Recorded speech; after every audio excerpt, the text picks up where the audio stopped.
향한 더 높은 부르심. 자, 세 번째 시간으로 여러분들과 말씀 나누겠는데 시편 24편, 우리 교회 레마인 시편 24편 중에 3절과 4절만 우리 한번 보도록 하겠습니다. 우리 다 같이 합독하겠습니다. 시작.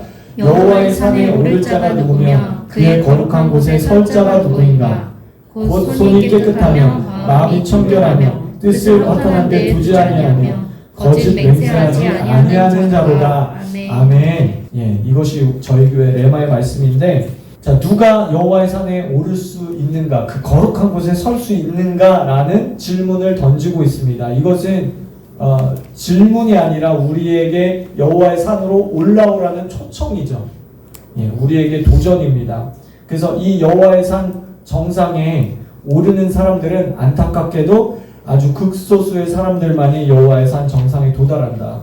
이 출애굽한 이스라엘 백성들이 한 200만에서 400만 정도로 추정을 하는데, 보통 200만 정도로 추정을 하는데, 그 중에 모세만이 여호와의 산 정상에 올라갈 수 있는, 소위 말해서 레벨이 됐어요. 주님께서 너만 올라와라, 너만 올라와라. 사람이든 짐승이든 이 가까이 올라오면 내가 돌진해서 다 죽을 수밖에 없다. 자, 이게 무슨 얘기냐면, 여러분, 빛이요, 우리가 보는, 지난번에도 얘기했지만, 예, 빛이 종류가 여러 개죠. 뭐 감마선, X선, 자외선, 적외선 이런 게 있잖아요. 마이크로파. 근데 여러분, 이 수소폭탄 터질 때 이 파장이 짧은 거, 감마선 이런 거는 살인광선이에요. 그런 빛은 우리 사람이 그냥 녹아버려요. 예, 막 건물들이 그냥 녹아버리는 거예요. 무기 전문가들은 레이저 광선 이런 무기 같은 거 개발하고 하거든요. 빛을 통해서. 여러분, 하나님이 완전히 거룩하시기 때문에 그 영광 가운데 우리 죄인이 그 빛 앞에 나가면 그냥 죽어버리는 거예요. 녹아져 버리는 거예요. 그래서 올라올 수가 없었어요. 그래서 사람이나 짐승이나 올라오면 그냥 내가 돌진해서 다 죽을 수밖에 없다. 근데 모세는 올라갔어요. 여러분, 이 신앙의 레벨이 다른 거예요. 여러분, 여호수아 보세요. 여호수아는 담대하게도 중턱까지 갔어요. 올라오지 말라고 했는데 여호수아는 자기 목숨을 걸고 그 영광을 사모하기 때문에, 근데 자기 레벨을 알았어. 모세처럼 정상에 올라가지 못한다는 거 알았어. 산 중턱까지 가서 모세를 기다렸어요. 그래서 금송아지 만들고 사람들이 죄를 지었을 때 여호수아는 그 산 중턱에서 하나님의 영광과 모세를 기다렸어요. 네, 그래서 여러분들은 어느 단계에 있든, 영광의 어느 단계, 신앙의 어느 단계에 있든 위를 바라보고 전진할 수 있어요. 아멘. 예, 모세처럼 우리가 지금 정상에 있지 않다 하더라도 여호수아 같이 그것을 사모할 수 있어요. 예, 계속해서 전진해 나가시기 바랍니다. 자, 이 산은 진리의 산인데, 자, 이 산의 정상에 오르기 위해서 여기 4절에 보면 4가지 특징이 나와요. 여러분, 이것은 뭐 신학교 나와야 된다, 무슨 뭐 직분자가 돼야 된다, 뭐 모태신앙이나 신앙생활을 오래 했다, 그렇다고 정상에 올라가는 게 아니에요. 이 4절에 4가지 특징을 가진 자들이 산 정상에 올라가는 거예요. 여러분, 창골추 목사님이 천국에 갔는데, 제가 간증 소개해드렸죠. 창골추 목사님이 천국에 갔는데 여호와의 산, 하나님의 보좌에 가장 측근에 있는 사람들이 대부분 무명의 사람들이었다. 자기가 생각할 때는 세계적인 목사님들, 막 치유사역자들, 막 죽은 자를 살리고 막 치유하고 설교를 막 잘하고 책을 써가지고 베스트셀러로 막 영향력을 펼치고 이런 목사님들이 하나님 최측근에 있을 줄 알았는데, 무명의 사람들이 대부분이 무명의 사람들이 최측근에 있더라. 보니까는 그 사람들이 묵묵히 교회에서 기도하고 봉사하고 누가 알아주지 않아도 이 4가지 특징을 가진 사람들이었더라라고 하는 거예요. 그렇기 때문에 저와 여러분들에게는 굿뉴스, 누구든 정상에 올라갈 수 있어요. 아멘. 아멘. 네, 기회가 다 있어요. 이게 기회의 복이에요. 축복이죠. 자, 여기 보니까는 첫 번째, 손이 깨끗하며 그랬어요. 우리가 지난주에 손이 깨끗하며 봤어요. 간단하게 말씀드리면, 손은 일하는 걸 상징하는, 손으로 일하잖아요. 손과 발로 일하는 거예요. 그러니까 즉 우리의 삶, 우리의 삶을 말해요. 우리의 삶이 깨끗해져야 된다. 깨끗함을 추구해야 된다라고 하는 거예요. 자, 그러면 어떻게 우리의 삶이 깨끗해질 수 있습니까? 성경에서 해답을 찾으면 죄를 회개해야 돼요. 날마다 하나님 앞에 바리새인의 기도가 아니라 세례의 기도처럼 자기 자신을 치면서 자기를 낮춰야 돼요. 회개해야 돼요. 회개와 자기의 낮춤, 자기 비움이 바로 손을 깨끗하게 하는 것이다. 그렇게 말씀드렸어요. 자, 오늘은 두 번째, 세 번째, 네 번째를 볼 건데 깊이는 못 봐요. 두 번째, 세 번째, 네 번째까지 봐야 되기 때문에. 자, 다음은 두 번째 특징이에요. 두 번째 특징은 마음이 청결하며 그랬어요. 예수님께서 공생의 첫 번째 설교인 팔복에서, 산상수훈의 팔복에서 마음이 청결한 자는 복이 있나니 그들이 하나님을 볼 것이다, 이렇게 말씀하고 있어요. 자, 뭐라고 말씀하세요? 마음이 청결해야 돼. 마음이 청결하면 누구를 본다? 여호와의 산 정상에서 모세처럼 하나님과 대면할 수 있어요. 마음이 깨끗한 사람, 또 다른 말로 하면 마음이 어린아이 같이 순수한 사람. 여러분, 순진한 것과 순수한 건 달라요. 나이가 드셨어도 순수할 수 있어요. 얼마든지 순수할 수 있어요.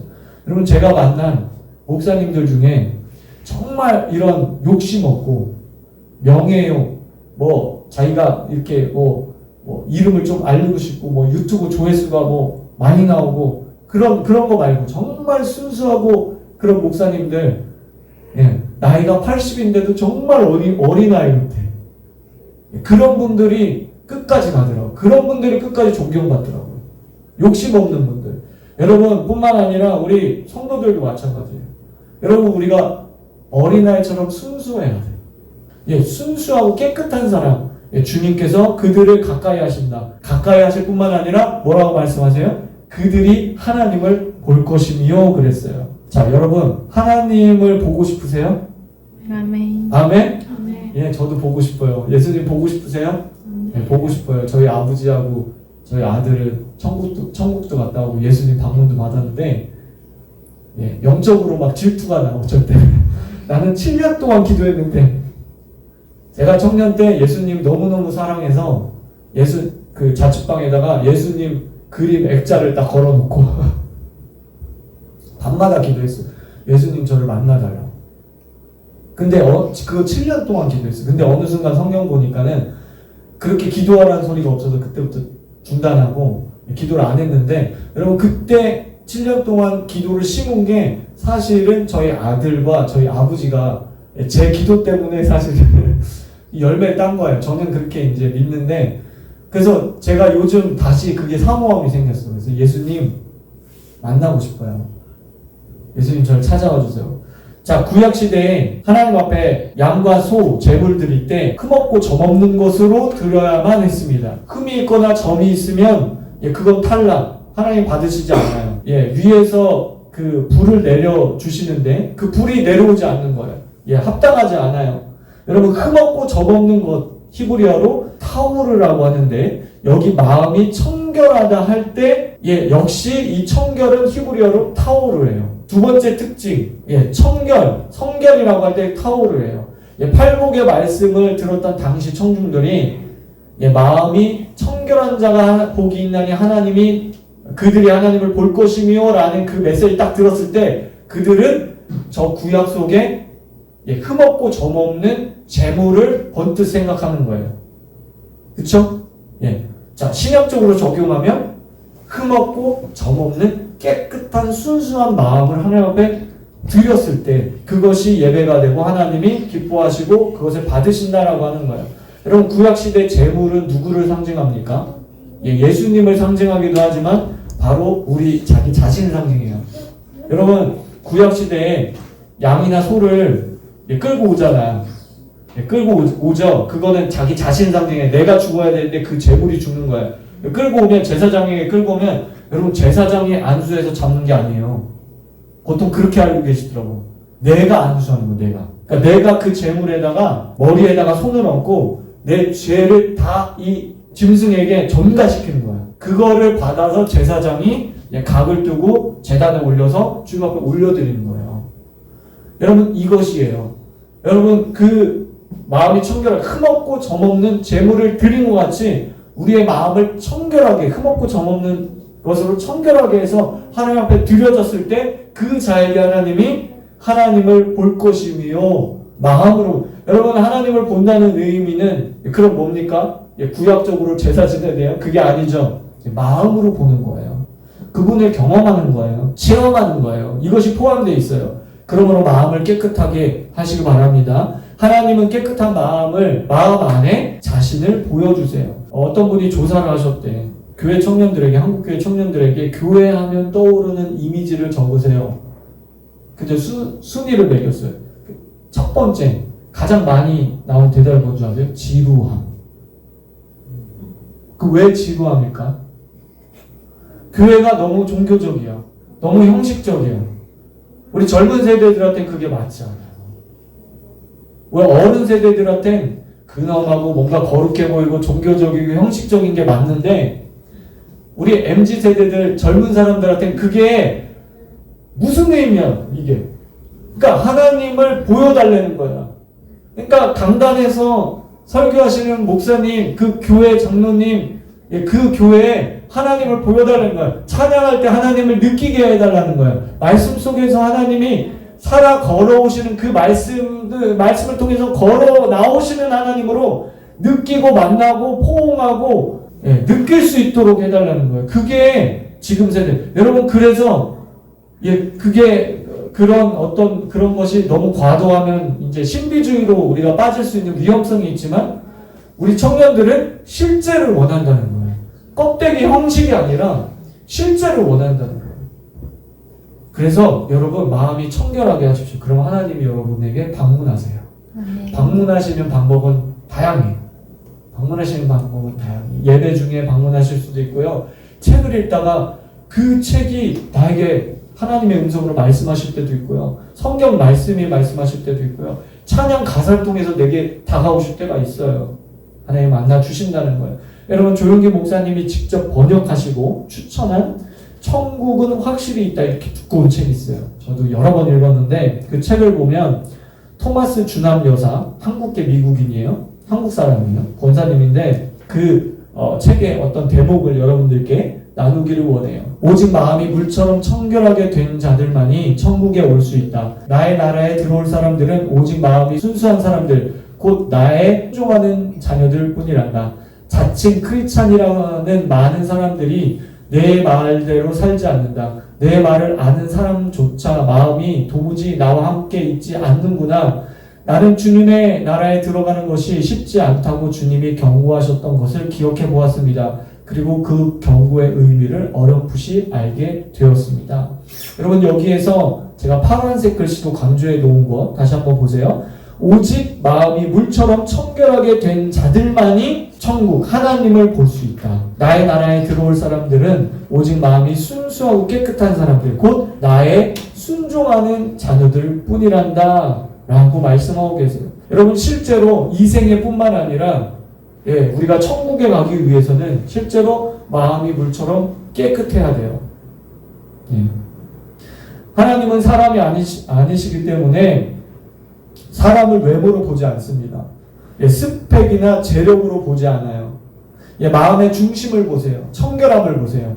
그런데 우리는 사람이기 때문에 사람의 외모를 주로 많이 봅니다. 하나님은 그러나 그것을 보지 않아요. 그래서 우리가 속을 때가 있어요. 그 사람의 외형에 우리가 속아 넘어갈 때가 있어요. 우린 사람이라. 그래서 여러분 우리가 분별력을 가져야 돼요. 우리가 마음으로 하나님을 볼 수 있는 눈이 생겨야 되고요.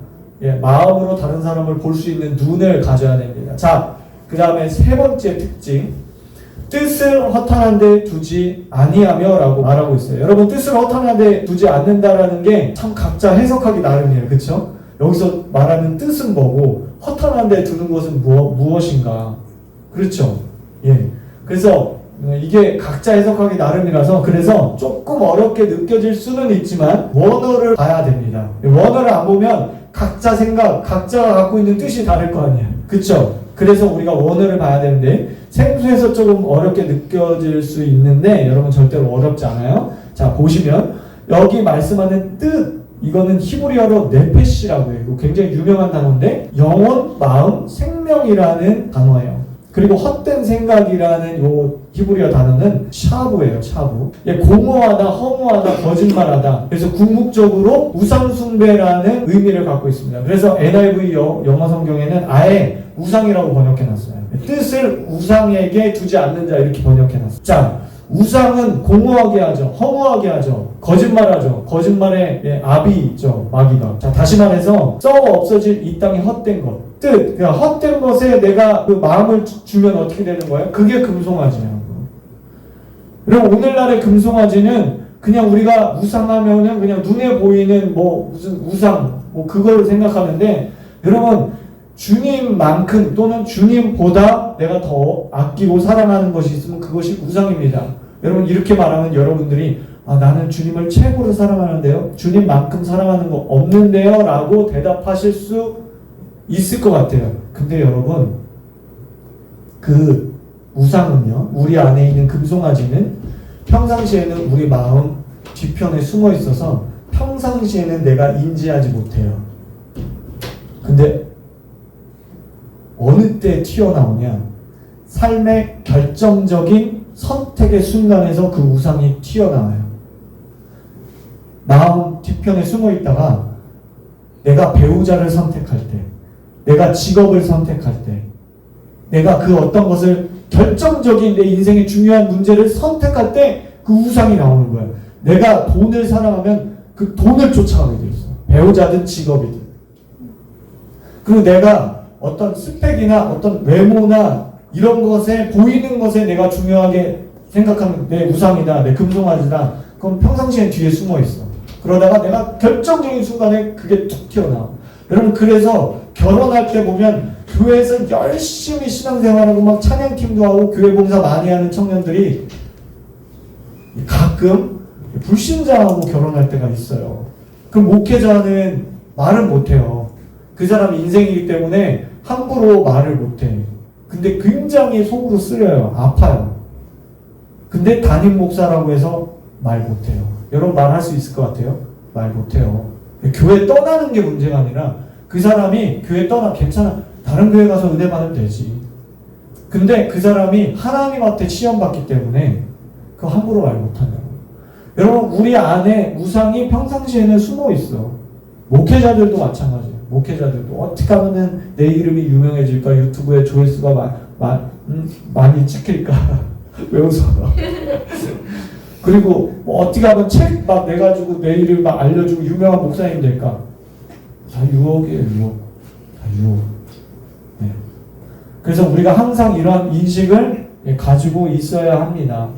자, 찰스 피니 목사님이 참된 그리스도인은 세상을 따라가지 않는다라는 설교 내용의 첫 머리를 여러분들께 잠깐 소개해드리겠습니다. 자, 그리스도인은 세상의 유용한 기술과 진보, 발견이 주는 혜택을 거부해서는 안 된다.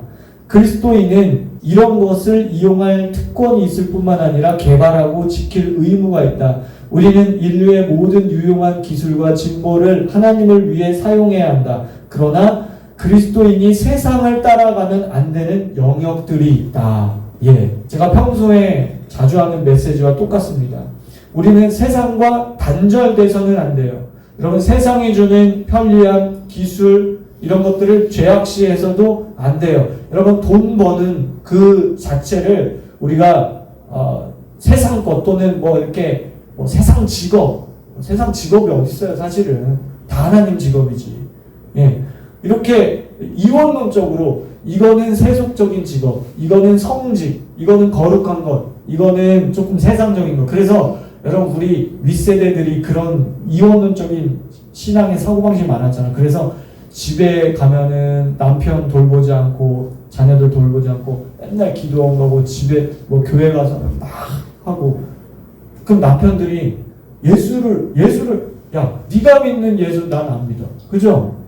그 삶을 다 조각조각 분리시킨 거예요. 여러분, 신앙은 삶이에요.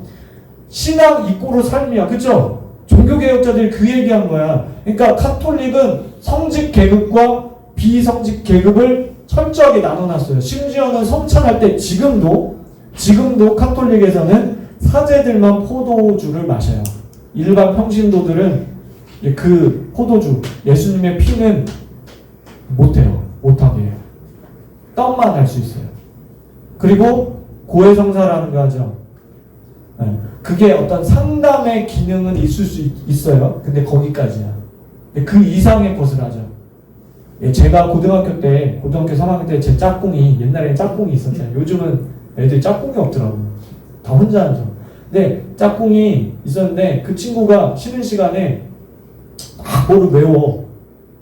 하늘에 계신 우리 아버지요, 뭐 이름이 거룩해, 막 주기도문 외우듯이 막 뭐를 외워서 뭐 하냐 그랬더니 얘가 독실한 카톨릭 신자거든. 자기가 고해성사를 했어. 자기가 잘못하고 죄를 지어서 그 사제에게 신부님에게 고해성사를 했는데 네 죄가 어느 정도 안 좋은 거니까 이 기도문을 뭐 하루에 10번씩 뭐 5일 동안 해라. 그렇게 해답을 줬다는 거야. 기가 막히죠. 기가 막히죠. 그래가지고 제가 옆에서 피식 웃었어요. 거기 싸워봤자 얘기도 안 통하고. 그쵸? 야, 카톨릭이 이렇구나. 여러분 이런 거예요. 무슨 얘기하다 여기 왔어요? 이원론어. 이렇게 여러분, 그래서 카톨릭은 그렇기 때문에 종교개혁 시대엔 더 심했겠죠. 막 면제부 팔기도 하고 막 여러 가지 했잖아. 근데 그래서 종교개혁자들이 종교개혁하면서 종교계에서만 개혁이 일어난 게 아니라 사회의 모든 영역, 사회의 7대 영역이라고 말하면 정치 영역, 경제 영역, 종교 영역, 예술 영역, 사회의 7가지 영역이 다 변혁이 됐어요. 정치 제도도 막 바뀌고. 그랬을 때 그들이 성도들에게 강조한 게 삶을 분리시키지 말아라. 그래서 마틴 루터가 말한 유명한 말 중에 그런 말이 있어요. 구두 만드는 사람이 정성을 다해서 열심히 구두 한 켤레를 만들면 그게 바로 성직이다. 성직과 똑같은 거야. 그 당시 구두 만드는 사람은 하층민, 3D 업종이었거든. 남의 발을 만진다고 해서.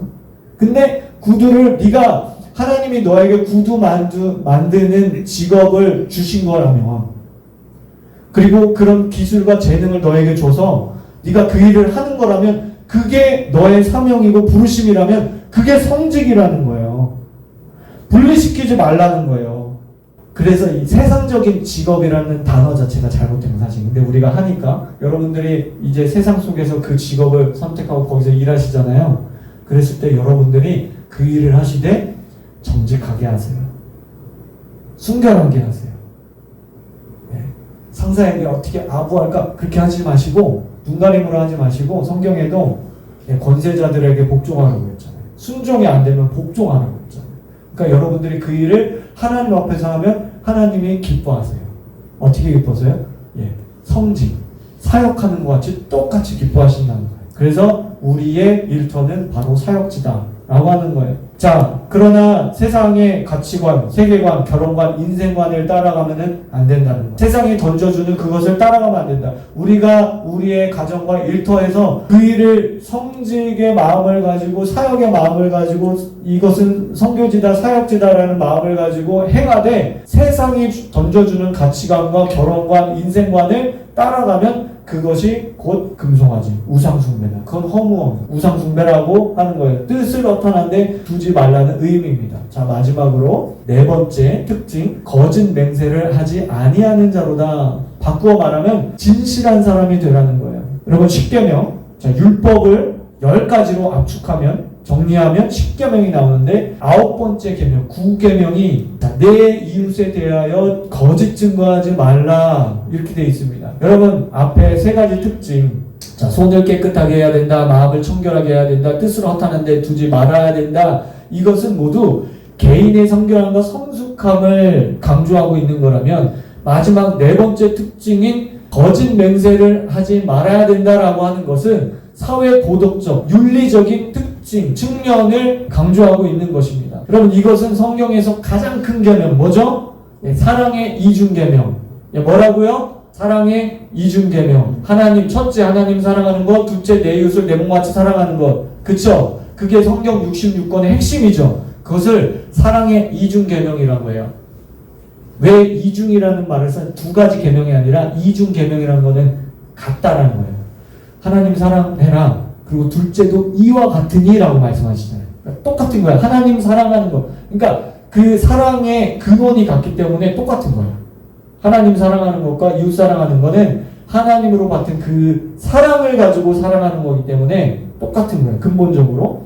자, 이것이 하나님 사랑하는 영성이 입혀진 거. 앞에 세 개. 개인의 성결은 거짓 맹세하지 아니하는 자로다. 이것은 사회 도덕적인 측면이라고 했으니까 두 번째, 내 이웃을 내 몸과 같이 사랑하라. 이 영성이 입혀진 자들의 특징이라는 것. 즉 시편 24편에 이 여호와의 산 정상에 올라가는 조건, 네 가지 조건의 특징을 가진 사람들은 신약적으로 사랑의 이중 계명을 실천하는 사람과 똑같다.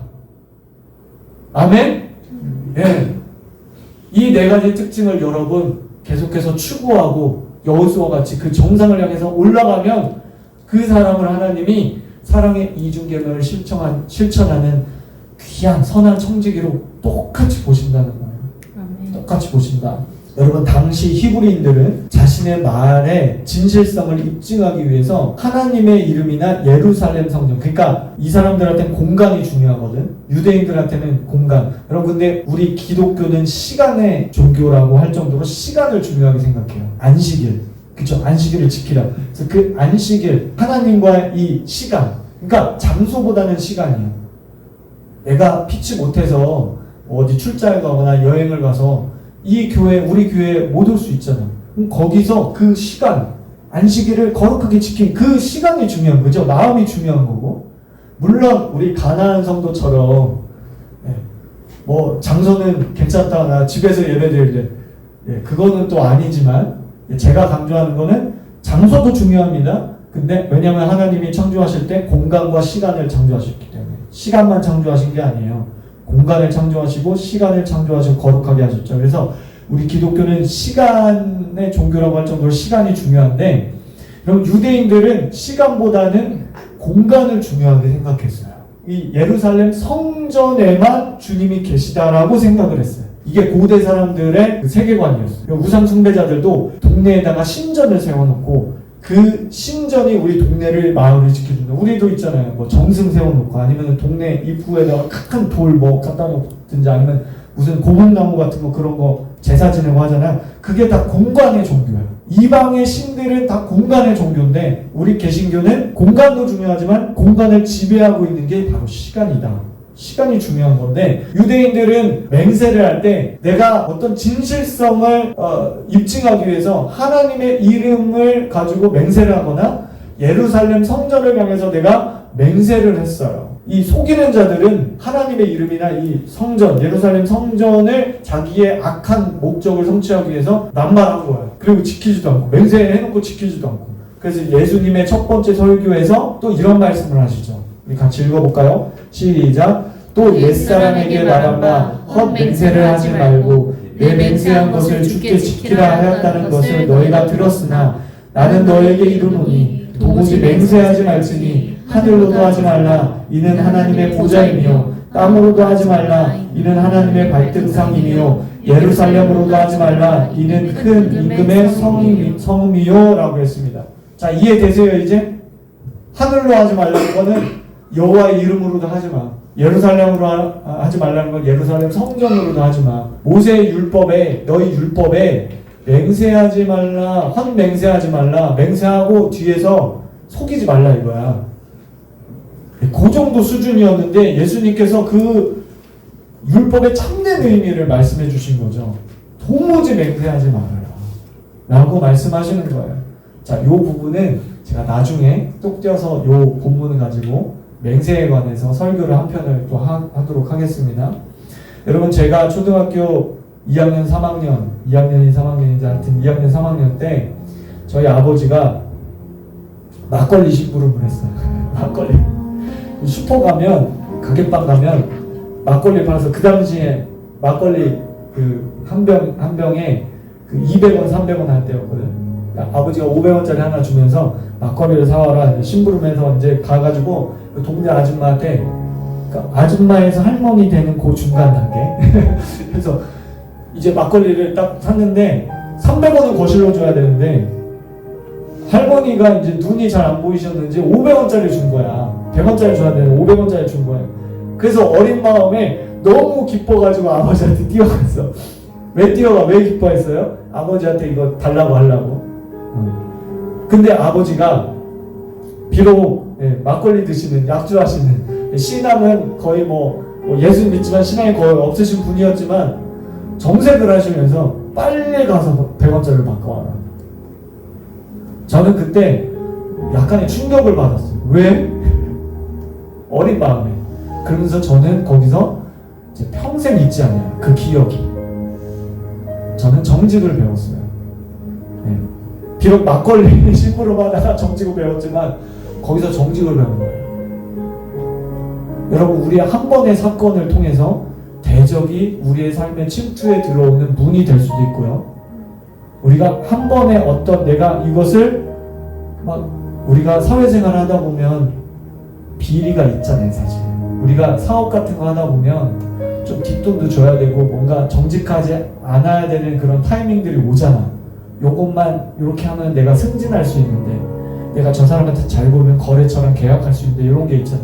그때 우리가 대적에게 문을 열어버리면요, 우리 양심이 계속해서 성경에 나오는 것처럼 오염된 양심, 나중에는 화인 맞은 양심까지 우리가 타락할 수 있어요. 여러분, 이런 문들을 닫아버리셔야 돼요. 여러분, 저는 거기서 저희 아버지한테 정직을 배운 거예요. 여러분, 여호와의 산 정상에 오를 수 있는 비결, 자, 결론입니다. 자, 4가지 특징에 대해서 말씀드렸어요. 자, 손이 깨끗해야 돼요. 마음이 청결해야 됩니다. 뜻을 허탄한 데 두지 않아야 됩니다. 우상 숭배하지 않아야 됩니다.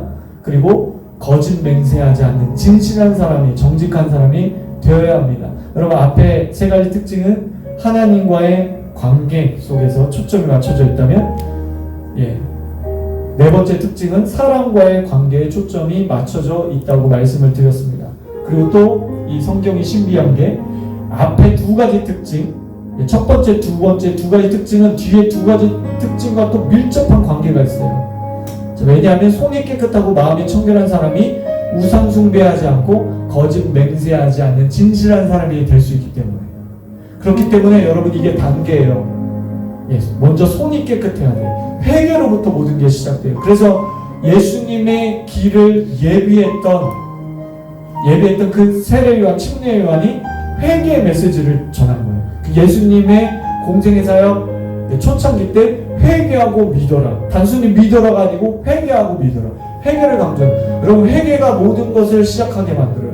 회개가 히브리어로 슈브, 이것은 유턴하는 거예요. 유턴. 모든 것을 제자리로 정렬시키는 거예요. 제자리로 돌아오게 해요.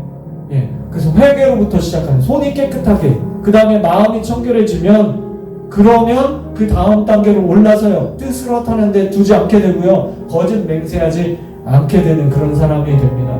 여러분, 사람은 자꾸 어떤 성취와 성공 쪽으로 흘러가려고 해요. 우리의 삶은, 우리의 생각은, 우리의 가치관은. 그 일을 성공했냐 실패했냐, 거기에 무게감을 두려고 해요. 내 삶도 내가 취업에 성공했냐 못했냐, 내가 어떤 대학에 성공했냐 못했냐, 거기에 자꾸 성공 쪽으로 우리가 흘러가려고 해요. 그러나 여러분, 꼭 기억하십시오. 성공의 토대 위에 자신의 존재감을 찾으려 하면 찾을 수 없어요. 끝이 없습니다. 여러분, 성공에는 끝이 없어요. 만족이 없어요. 그것이 율법주의고 그것이 종교생활입니다. 여러분, 하나님은 이 4가지 특징을 가진 사람, 그것을 위해서 전진하는 사람, 그 사람을 여호와의 산 정상에 아직 오르지 못했지만 그 중턱에서 그것을 사모했던 여호수아를 나중에 들어서 그 정상에 올리시죠. 권위자로 세워주시죠. 여러분들이 그 위치에서, 여러분들의 일터의 그 사역지에서 이 4가지 특징을 계속해서 추구해 나가면 하나님이 반드시 그 권위를 입혀주시고 여호와의 산 정상으로 오르게 하실 것입니다. 우리 같이 기도합시다. 하나님, 손이 깨끗해지기를 원합니다. 하나님, 마음이 청결하고 뜻을 허탄한 데 두지 아니하며 거짓 맹세하지 않는 이런 사람이 되기를 원합니다. 그래서 한 발자국 한 발자국 여호와의 산 정상을 향해서 나아가기 원합니다. 우리 함께 기도합시다. 오 하나님,